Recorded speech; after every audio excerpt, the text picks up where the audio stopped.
What are you seeing from Kedon right now? He's played, yeah, great practice. So I say Kedon's been good since he's been here, and excited to watch him play. There's obviously a different game plan after halftime. You had a lead. Will you open things up for him this week the same way you would if JT was in there? Yeah, we game plan the same, and you just got to do whatever puts you in the best position to win against any opponent. So we game plan doesn't change. Like I said, it'll change based on the opponent, but not based on our personnel. Aside from obvious game experience, how are Kedon and JT different as players? They're a lot different as players. I think the mentality is a lot different. Their skill level is a lot different. What they bring to the table is a lot different. So, like I said, they're very different players, but they both played at a high level ever since spring. You know what I mean? And that's what I'm excited about. And like I said, you hate to see someone get hurt, no matter who it is. And so obviously I feel terrible for JT, and he was having a heck of a half other than the turnovers. So, you hate it for JT, but the season goes on. You got to continue to play, and we've had a ton of confidence in Kedon since he's been here. So, again, I'm excited to watch him play. What happened on the interception at the goal line? It looked like you threw into triple coverage, and on the other side, neither guy looked like they were looking to catch the ball. Yeah, it's really a run play. That was a run pass option, so they were blocking because they were blocking for the run on the other side. Okay. And he made a poor decision. I think the snap was bobbled, and so it kind of took his eyes away from the defense, and then just made a bad decision. But like I said, bad decisions happen. Other than that, I thought he had a heck of a half. I don't know what his numbers were, but moving the ball up and down the field, and like I said, regardless of if the ball's ever been bobbled or not, you got to continue to make good decisions, and I think he knows that. And it might have been too late to hand it off because you can throw it away, or that's the thing. Sometimes throwing the ball away is the best decision you can make, and so you just have to, as a quarterback, that's part of the job, and but it's also part of the learning process. I mean, he's had a season, but he's still learning, and like I said, I think you're always learning. So the more experience you have, the better you'll play. And so, like I said, that was an opportunity for him to learn, and I'm sure he will learn from it. When you first took this job and you turned off the film and watched Kedon, what was your first impression? I didn't know much about Kedon until spring, honestly, and then tried to come in with a clean slate on all the guys. And but that's the thing, when you first watch him throw, he's a really talented passer. Fundamentally, he's very sound. The ball jumps out of his hand, and so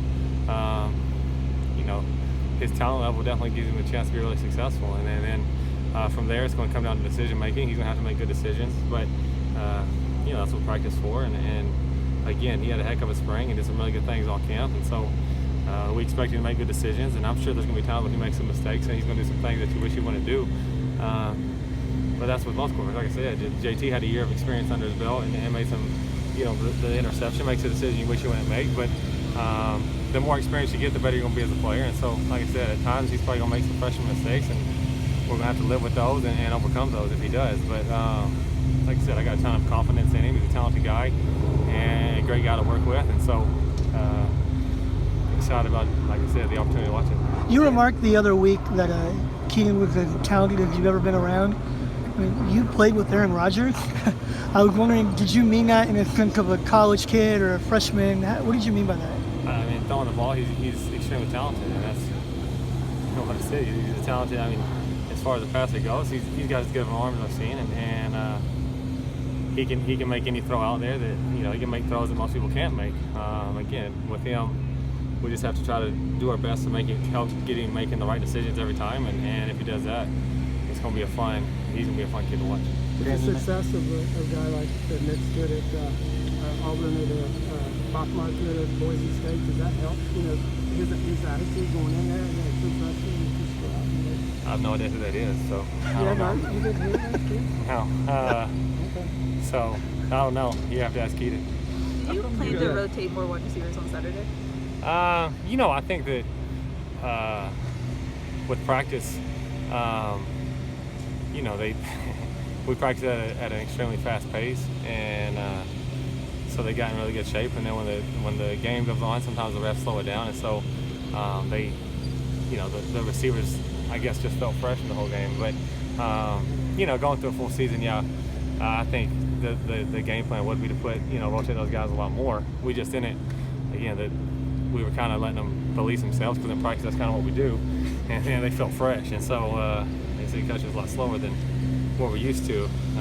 So we got to do a better job as a staff, like I said, trying to make sure that, because like, if you're playing 85 plays a game, it's going to be hard to make it through the season, probably, honestly. So we'll do a nice job. Like I said, we got to do a good job of making sure that we're realizing how much they're playing and getting guys in there and getting fresh legs in there at times. But like I've said since I've been here, that receiver group's a special group. They love to compete, and you think surely they can't run anymore, and they just keep running. You know what I mean? They're, like I said, they're like racehorses. I compare them to that all the time. But when you let them loose, they just run and they go, and they're fun to watch. And so, but yeah, I would expect to see more guys getting in there throughout the season, and as a staff, we have to do that. What does Marquis Step? You mentioned that JT and Kedon's mindset or their mentality was a little different. Could you expound on that? Where are they different in terms of their mentality? I think more personality is probably what, I don't know what I said, but personality is more probably what I'm talking about. And, Kedon's kind of like a young, smiley, plays a lot. And, I mean, that kind of guy, where JT's more quiet. And I mean, like I said, they're just very different being around them. And I think interacting with players and stuff like that, they're very different people. But, like I said, they both play at a high level, and there's no right way to act and wrong way to act. I think you got to be yourself, and that's what I think both of them do a good job of doing. Is it's not JT's personality to be a raw leader or a loud guy, but I think he can lead in his own way, and he just acts as himself, and you can't try to be someone you're not. So JT did a good job of that. Where Kedon's a little more talkative, upbeat. He doesn't mind kind of trying to get the group going, and he does a good job, like I said, not trying to be anyone he's not, and he does it in his own way. But personality-wise, like I said, I just think they're very different kids. They're both fun to be around, and like I said, I think they can both be great football players. What will Marquis Step need to do to break in the rotation?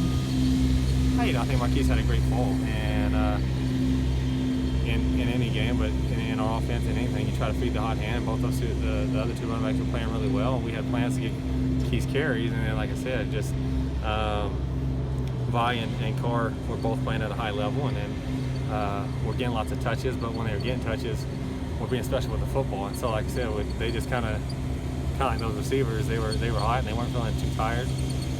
Carr gets a little more tired, but Vi never gets tired, you know what I mean? And so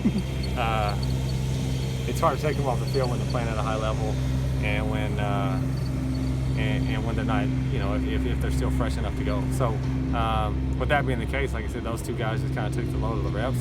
But Keith has been as good as anybody with the ball in his hands, I think, all fall camp. And so we had plans to get the ball, and just like I said, when you get rolling, the rotation, we kind of ended up falling how it fell, and that's what happened. But that's the thing. We preach being great teammates, and regardless of your role or whatever, each game, your role is probably going to change, and we still expect guys to have great attitudes and come out here and compete every day, and be great teammates. And that's kind of what we preach to them, what we expect from them, and we have a special group of guys that do a really good job of that. Great, thanks.